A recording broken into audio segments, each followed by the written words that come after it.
They came from power, from bloodlines of generals, governors, and warlords. But what they did that day would mark them forever, not as sons of honor, but as fugitives of faith. In a kingdom soaked in fear, 7 men chose truth over safety and made an enemy of a king who ruled with fire. If that gave you chills, don't scroll, hit like, subscribe, and stay with us, because this story only gets darker, deeper, and more dangerous. The drums began before sunrise. Inside the capital of Dakianus, war horns echoed through stone corridors as banners of crimson and gold were raised. Soldiers marched in formation down the marble roads, their armor glinting in the firelight. Priests threw oil on the idol of the sun god, chanting in unison while thousands gathered in the plaza to bow, forced obedience, masked as worship. And above it all, from his iron throne, King Dakianus watched with dead eyes. Draped in a robe stitched with bones of those who defied him, his voice was thunder and poison. "Any man who does not kneel," he roared, "shall kiss the blade instead." That morning, 7 young nobles were expected to lead the procession. Each wore the robes of their house, blue for House Jazar, green for House Miran, gold for the son of the minister. Their faces were known, their families feared. General Rukail, a scarred veteran of 30 battles, stood beside them, eyes burning with suspicion.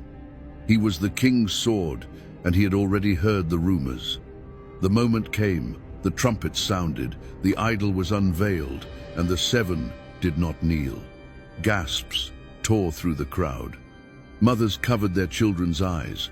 One of the priests dropped the censer from his hand, spilling ash at the idol's feet. General Rukail stepped forward, his hand on his blade. "Bow," he said coldly. "Now." Among the 7, the youngest, Yazid ibn Samir, barely 20, took a trembling breath. His voice cracked as he said, "I bow to no stone. My Lord is the Lord of the heavens and the earth." A murmur rose. Eyes widened. Someone in the crowd screamed. The soldiers drew their swords. But then Malik, son of the royal architect, raised his head and stepped beside Yazid. "Nor do I," he said. "I will not trade truth for breath." One by one, the others followed. Gibran, the healer, whose mother had once been whipped for praying in secret. Safwan, whose brother was executed for reciting verses. Nadir, the archer who buried his Quran beneath his pillow. Ilyas, who had watched the idols being built with his own hands and felt his stomach turn. And finally, Ammar, the warrior who once led the king's personal guard, now standing against everything he used to defend. The people didn't know what to do. Some cried, some clapped. Most stood frozen. Then the king stood. His voice, when it came, was colder than steel. "Arrest them all, strip them of their names, let the earth forget their faces." The square erupted. Chaos, screams, soldiers surged forward, but the 7 were faster. Ilyas tossed a smoke bomb from his cloak, and black clouds swallowed the plaza. Amid the confusion, they ran through the alleys, over rooftops, into the ruins outside the city where even ghosts refused to dwell. By nightfall, Dakianus had placed a bounty on each of their heads. Their families were interrogated, their names were struck from records, their faces were sketched onto wanted scrolls with a single word beneath, "apostates." But the 7 did not return.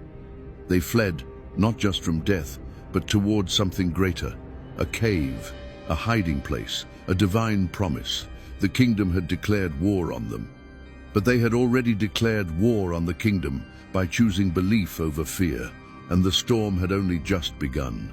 They were no longer sons of nobles, no longer heirs to titles or palaces. In one single act of defiance, they had become fugitives, hunted like wolves through the kingdom they once called home. And behind them, the wrath of a king, whose pride had been shattered, now burned like a wildfire. The city gates slammed shut behind them. The 7 raced through the outskirts of Dakianus' empire, their cloaks torn, their lungs burning. Behind them, horns bellowed through the valleys. Riders were sent in every direction, on horseback, on foot, through forests and riverbeds. The king wanted their heads, not just for punishment, but for vengeance. No one had humiliated him in front of his court. No one had ever dared to say no while standing before his idols. Now the 7 were the most wanted men in the kingdom. Their faces were carved onto wood and nailed to trees along the trade roads. Apostates, idol, desecrators, enemies of the throne. A reward was promised for each of them, dead or alive. And the king's most feared hunter, Commander Karban, was dispatched with a full battalion. He had never failed a hunt. He did not take prisoners, but the 7 kept moving. By day they hid in shepherds' caves, drinking from hidden springs. By night they climbed, crawled and crossed valleys. Ammar, once a royal guard, took the lead. He knew the terrain, he knew the paths. He also knew they were running out of time. "We can't stay in the open much longer," Ammar said one night as they hid beneath a crumbling aqueduct. "They'll sweep this entire region within days." Gibran, the healer, was nursing a wound on Safwan's arm. "Where do we go? We can't go back, and we can't keep running forever." Yazid, the youngest, spoke up, eyes wide with determination. "There's a cave in the mountains. My grandfather used to tell me about it. They say no man who enters ever returns." Malik smirked bitterly. "Sounds perfect." Before they could debate further, a howl cut through the silence. Then another. Not wolves, dogs, trained hounds. The king's soldiers were closer than they thought. They ran again. Branches tore at their faces. Thorns ripped their clothes. But the fear was gone now. What remained was survival. Ammar led them up an old shepherd's trail that spiraled into the cliffs. Behind them, the barks turned to shouts. Arrows flew past. One grazed Nadir's leg. Another struck a tree just inches from Yazid's head. But they didn't stop. As dawn broke, they reached the cave. It wasn't large, nor welcoming. Its mouth was jagged, like the maw of a beast waiting to devour them. The inside was cold, dark, and smelled of forgotten years, but it was shelter. It was hidden, and for now, it was life. They collapsed inside, gasping for air. The world outside kept spinning, horses galloping, swords clanging, curses shouted by angry men. But within the cave, silence. Then, as they caught their breath, a low growl echoed behind them. They turned to find a pair of glowing eyes in the darkness. Imran, the black dog who had followed them since the marketplace. He sat at the mouth of the cave, facing outward, watching, guarding, silent but aware. "No one gets past him," Ammar whispered. And so they rested, their bodies broken, their spirits raw, but their hearts firm. They didn't know it yet, but this cave would not be a tomb. It would be a miracle. They had declared war with their faith. Now, Allah was preparing the battlefield, and time itself was about to bow to his command. The sun rose, but the cave stayed dark. And while kings gave new orders and armies swept the land, inside the mountain, 7 souls drifted beyond the reach of time. No breath, no movement, yet not dead. Allah had taken over. The war outside continued, but in here, the miracle had begun. Their limbs stilled, their chests did not rise, but they were not corpses. They were protected. The dog Imran stood guard just outside the mouth of the cave, unmoving, like a statue molded from shadow. His ears twitched at the distant cries of soldiers, his eyes burned with alertness. But not one boot stepped near. It was as if the cave had vanished from the earth. No scout, no tracker, no beast dared to enter. And the 7 lay in perfect silence. Allah had caused them to sleep, not a rest of exhaustion, but a divine slumber beyond the rules of man. Their eyes remained open, glowing faintly, fixed in a state that would terrify any who looked upon them. Their bodies did not age, their skin did not rot, the wind did not touch them. Even the rays of the sun were bent by divine will, slipping just past the entrance at morning, then again at sunset, never burning their faces, never waking them. Outside, Dakianus fumed. His scouts returned with nothing. No trail, no bodies, no witnesses. It was as if the seven had vanished into dust. He ordered entire regions burned, villages razed, shepherds tortured, mothers imprisoned. "I want their heads," he bellowed from his throne. "If they escape the gods, let the gods strike me down."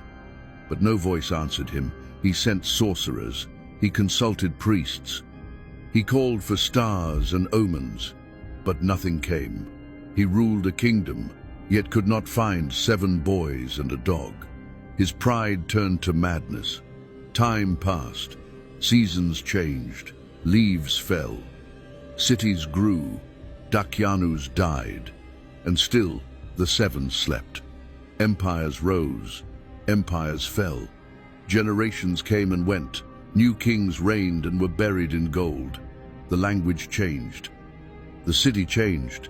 Even the religion of the land changed. But inside the cave, nothing moved. And the people forgot. Forgot the rebellion. Forgot the defiance. Forgot the names of Yazid, Ammar, Gibran, Safwan, Ilyas, Malik and Nadir. Only Allah remembered. 3 centuries passed. 309 years to be exact. And then it happened.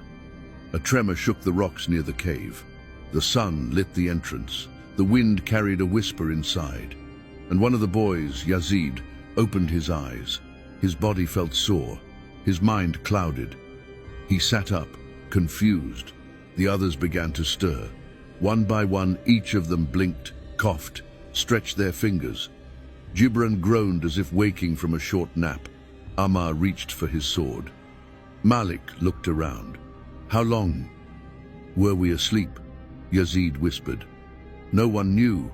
They stood, dusting off their robes, still torn from that night they fled.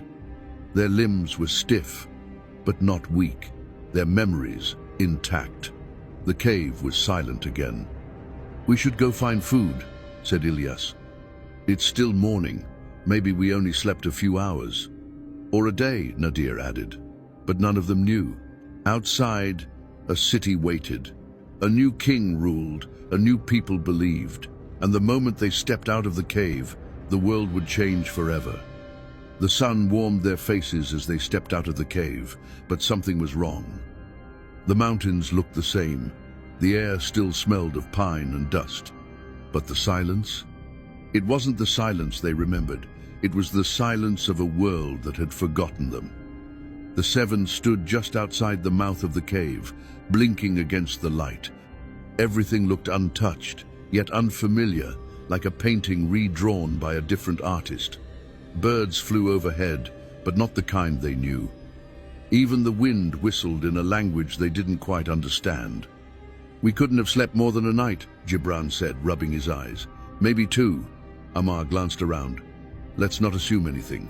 Their stomachs groaned in unison. Hunger had returned, heavy and urgent. The kind of hunger only silence and time could birth. Yazid reached into a small leather pouch tied at his waist and pulled out a handful of silver coins. The images of King Dakianus still gleamed on their surface, symbols of tyranny, of a world they believed still ruled. "I'll go," Yazid said. "I know these roads.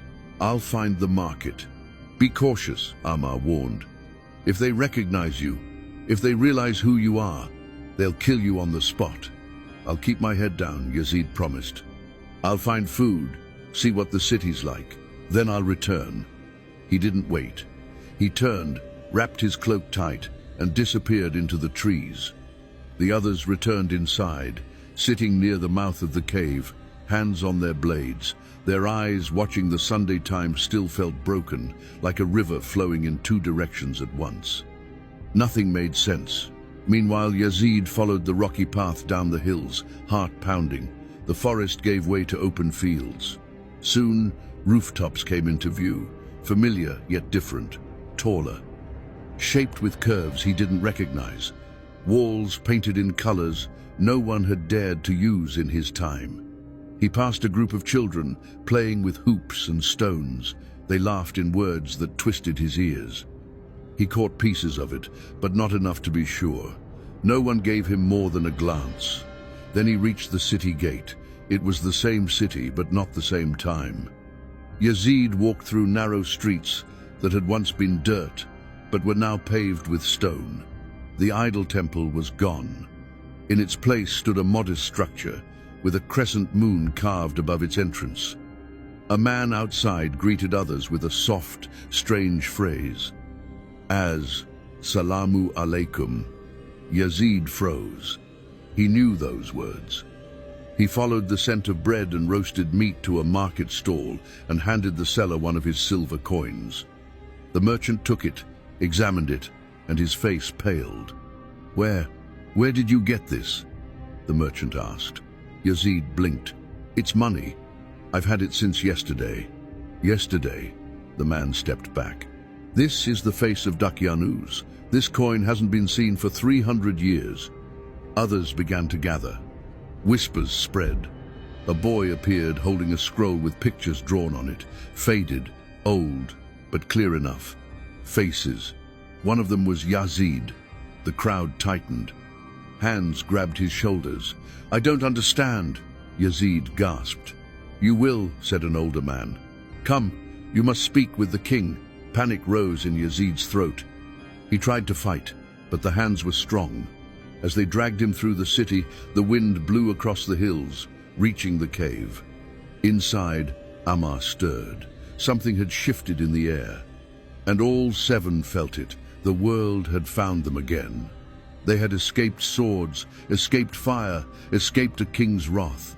But now, they stood face to face with something far more terrifying, being remembered by a world that had already buried them. Their names had become legend, their faces symbols, and the boy who left for bread had returned with the weight of 3 centuries on his shoulders. The city was in chaos. Words spread like lightning.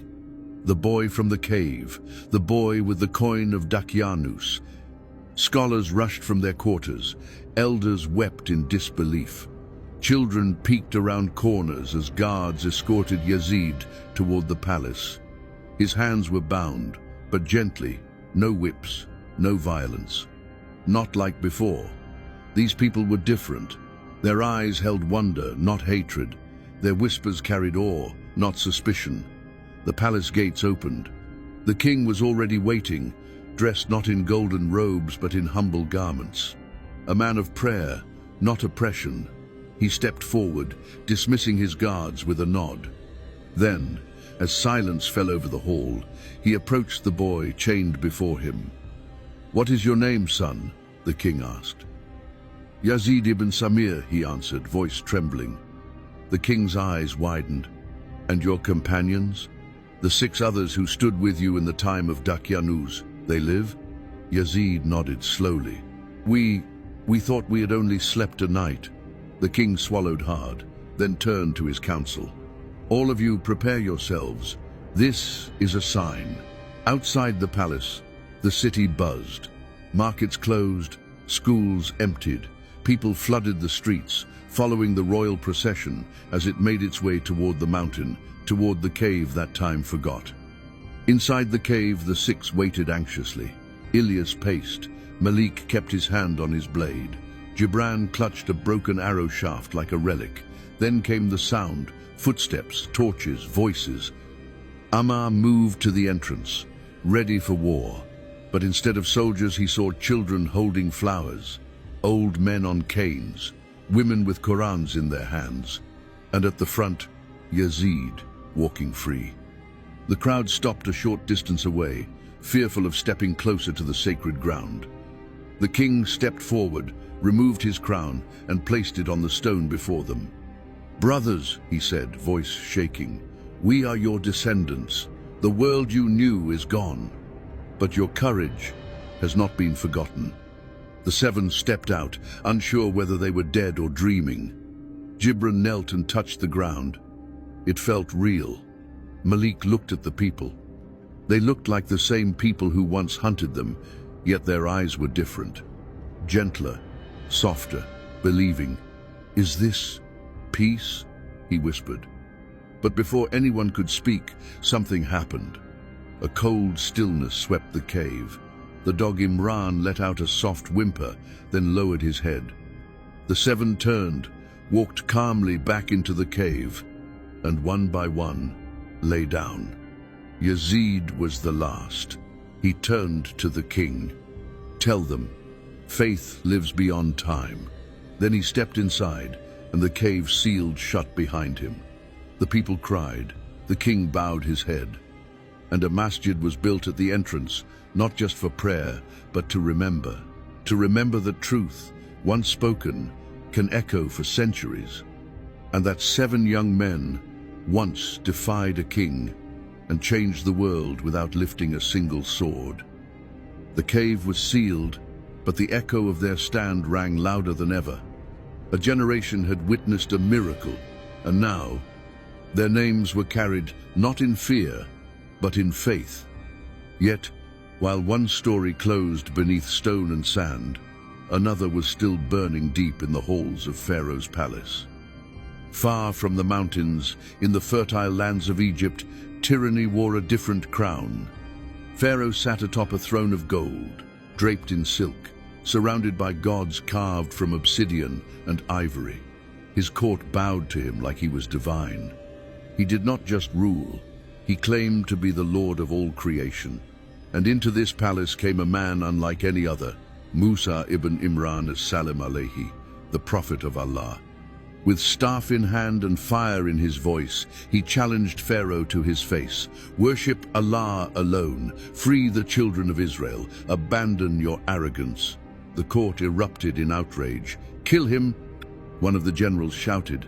"He mocks our gods, he insults our king." But before Pharaoh could give the order, a voice rose from the shadows of the throne room, a voice no one expected to hear. "Would you kill a man for saying, 'My Lord is Allah'?" Gasps followed. Heads turned. It was one of Pharaoh's own. A man cloaked in royal linen, standing near the columns, a member of Pharaoh's household. Some said his own cousin, others his chief advisor. His name was never recorded in the Quran, because it didn't matter. What mattered was his belief. He had kept it hidden. For years, he prayed in secret, feared for his life, bit his tongue in every council.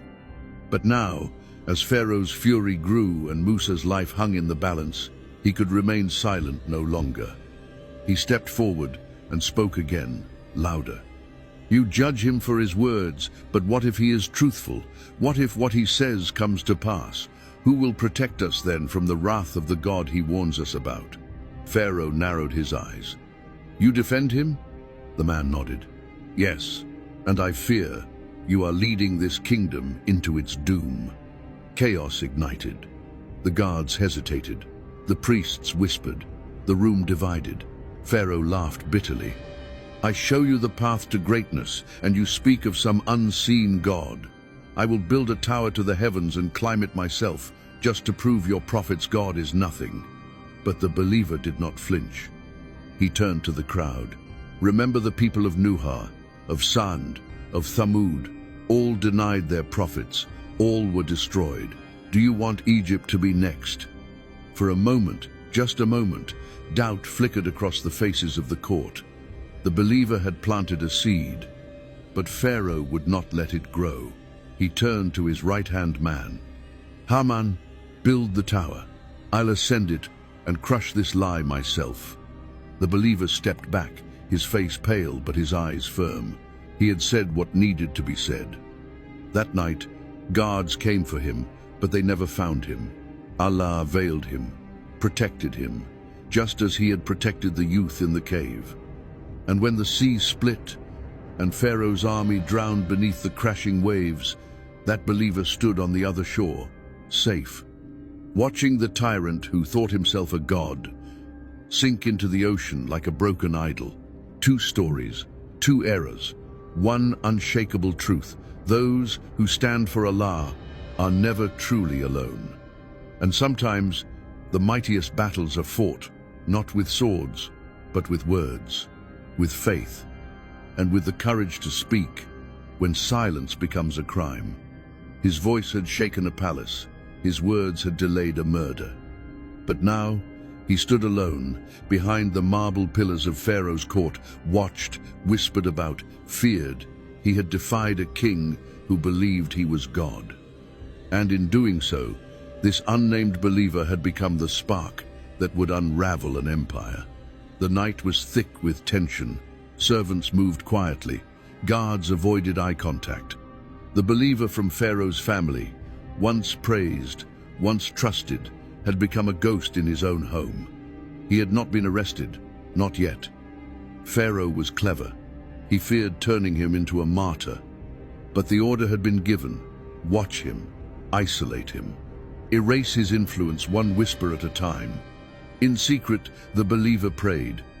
In corners of the palace, he still met with others, slaves, midwives, elders, those who had heard his words and begun to question the empire's lies.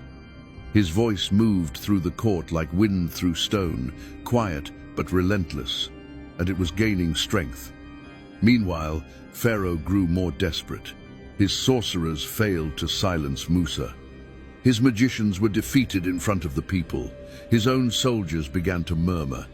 And in the council chambers, the believer stood again, face pale but eyes locked on Pharaoh.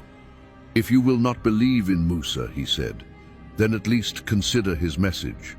What harm has he done? He speaks of one God, and you would rather drown your kingdom than listen." Pharaoh slammed his fist on the throne.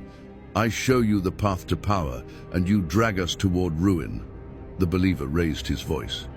"You rule over ruins already, a land of slaves and idols, a throne built on corpses. You think you are a god, but even gods bleed when the sky turns against them." Gasps. Silence. A guard stepped forward with his spear, but Pharaoh held up a hand. "Let him speak. Let the whole kingdom hear his madness." The believer stepped into the center of the court. "Your kingdoms are dust. Your gold will melt. Your temples will fall. And you, Pharaoh, you will die screaming the name of the very God you mocked. You fear Musa? You should, because he is not your enemy. Your enemy is your pride." Pharaoh's jaw clenched. "Enough!" He turned to his guards. "Take him." But when they reached for the believer, he was gone. Some say he escaped through the tunnels beneath the palace. Others say he was lifted by angels. No one knows. What is known is that the next time he was seen, he stood on the shores of the Red Sea, watching Pharaoh's army charge into the path that Allah had split open. He watched the walls of water rise like mountains, and then crash down. Pharaoh's chariot was dragged under, his crown floated, his screams echoed, until there was nothing but waves and silence. The believer closed his eyes. "Now do you believe?" he whispered. Behind him, the children of Israel wept and prayed. Freedom had come. But it began with one voice, one man, who stood alone, and proved that even in the darkest palace, a spark of truth can set the whole kingdom ablaze. Because Allah does not need armies, He only needs believers. The sea swallowed a king, but not the memory of those who stood before him. His monuments crumbled, his name faded, but the believer, the one whose name was never even mentioned in the Quran, remained. Because it was never about the man, it was about the stand, about the voice that dared to rise in a hall of silence, and that voice still echoes. The survivors crossed the Red Sea barefoot, their robes soaked in salt, their faces lit by the light of a freedom they had never tasted before. The children of Israel sang verses of praise, voices trembling, eyes wide with disbelief. They had seen miracles, walked through them, waves frozen like walls, the seabed solid beneath their feet. And among them, walking silently, was the believer. He kept to the edges. He wasn't a prophet. He hadn't called the sea to split. He hadn't struck the staff. But he had done something just as dangerous. He had spoken when no one else dared. And now he walked among the saved, unseen, unknown to most, but remembered by Allah. Musa, peace be upon him, looked over the people. His eyes searched through the crowds, children clinging to their mothers, elders leaning on staffs, men carrying the weak, and he found him. The man from Pharaoh's court. Their eyes met. Musa nodded once. The believer nodded back. Nothing needed to be said. Across the sea, Egypt mourned. The palace of Pharaoh stood like a tomb, hollow, grand, but silent. The priests refused to speak. The soldiers scattered. The throne was empty, and the people knew a god had died. Or rather, a man who thought he was God had drowned like any other. Historians would debate the name of the Pharaoh for centuries. But the Quran gave us something greater, the name of his destroyer, Allah. And while the sea closed over the tyrant, the cave of the seven sleepers still rested in the mountains, silent, waiting. And the people who once stood outside its mouth had built a masjid, a sanctuary, not of stone but of memory. Generations came to pray, not to the youth, but to the God who protected them. Two timelines, two empires, one truth. Those who stand for Allah are never forgotten, even if their names are lost, even if their graves are hidden. Their courage leaves cracks in the walls of oppression. Their words ripple like storms across history, and their reward is written where no king can erase it. The cave, the palace, the storm, the sea, all bear witness. And the next time you feel alone, outnumbered, voiceless, remember this: 7 youths and 1 believer once stood alone, but they stood with Allah, and that was enough. They slept through centuries. He stood in a palace of wolves. Neither carried armies, neither wore crowns, yet both shook empires and humbled kings. Not with weapons, but with faith. As the story closes, the echoes remain. In a cave carved deep into a forgotten mountain, 7 young men, once fugitives, now legends, rest where no tyrant could touch them. They had spoken truth in the face of death. They had fled not to hide, but to preserve belief. And Allah turned their escape into a miracle that would be recited until the end of time. In a palace of gold and idols, one lone man from Pharaoh's family rose to his feet when the entire kingdom sat silent. He questioned the murderer while standing beside him. He defended a prophet with nothing but conviction in his chest. And when the sea claimed the tyrant, he walked forward not as a hero, but as a servant of truth. These stories are not ancient myths. They are instructions, warnings, light in the darkness, because the battle between truth and tyranny never ends. The names may change, the crowns may look different, but the test remains the same. Will you speak when silence is safe?